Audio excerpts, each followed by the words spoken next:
been called out to, we reckon it's probably a 1920s GE fridge. I'll show you.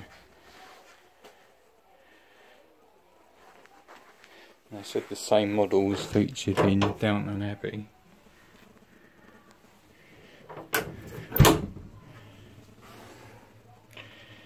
The picture fell off the wall and it's not worked since.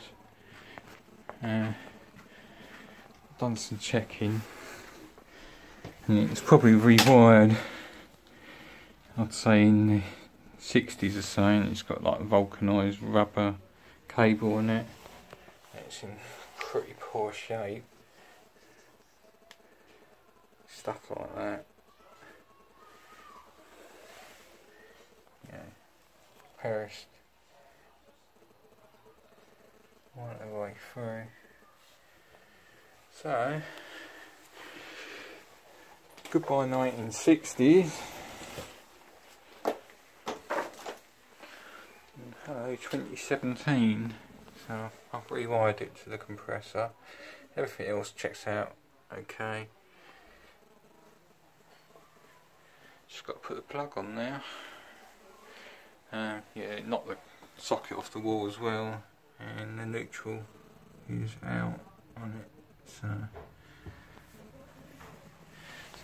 we'll try on the extension and just do a socket test on that.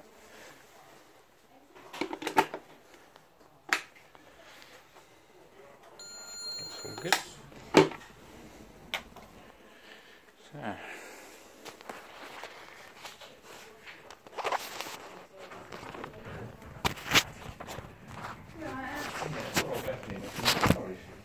I know, I've got to have a poor bloke, Pat's going to go nuts. Yeah, it's, I've spoken to my colleague who does the lettings at work, and she said the landlord's in complete and utter breach of his contract, so they won't be out of pocket, but it just means that... This is the aggravation, and yeah. eventually